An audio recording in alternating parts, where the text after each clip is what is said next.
Social Security History of Betrayal. Just in case some of you young whippersnappers, and some older ones, didn't know this. It's easy to check out if you don't believe it. Be sure and show it to your family and friends. They need a little history lesson on what's what, and it doesn't matter whether you are Democrat or Republican. Facts are facts. Social Security cards up until the 1980s expressly stated the number and card were not to be used for identification purposes. Since nearly everyone in the United States now has a number, it became convenient to use it anyway, and the message, "not for identification," was removed. Our Social Security. Franklin Roosevelt, a Democrat, introduced the Social Security FICA program. He promised, 1. That participation in the program would be completely voluntary. No longer voluntary. 2. That the participants would only have to pay 1% of the first $1,400 of their annual incomes into the program. Now, 7.65% on the first $90,000. 3. That the money the participants elected to put into the program would be deductible from their income for tax purposes each year. No longer tax deductible. 4.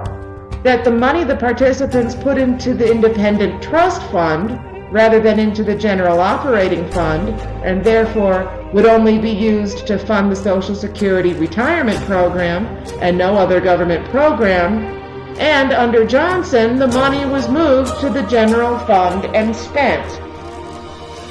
5.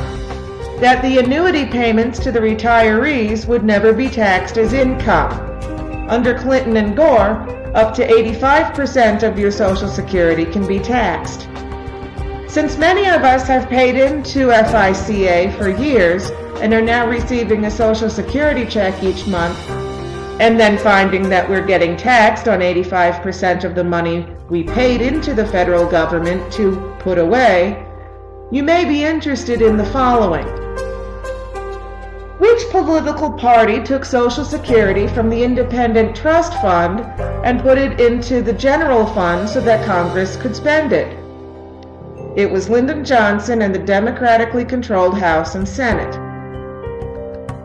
Which political party eliminated the income tax deduction for Social Security FICA withholding? The Democratic Party. Which political party started taxing Social Security annuities? The Democratic Party, with Al Gore casting the tie-breaking deciding vote as President of the Senate while he was Vice President of the United States. Which political party decided to start giving annuity payments to immigrants? And my favorite, that's right, Jimmy Carter and the Democratic Party. Immigrants moved into this country and at age 65 began to receive Social Security payments. The Democratic Party gave these payments to them, and even though they never paid a dime into it. Then after violating the original contract, FICA, the Democrats turn around and tell you that the Republicans want to take your Social Security away. And the worst part about it is uninformed citizens believe it. If enough people receive this, maybe a seed of awareness will be planted and maybe changes will evolve. But it's worth a try. How many people can you send this to? Actions speak louder than bumper stickers. Please do keep this one rolling across the country. Hopefully it will open a few eyes.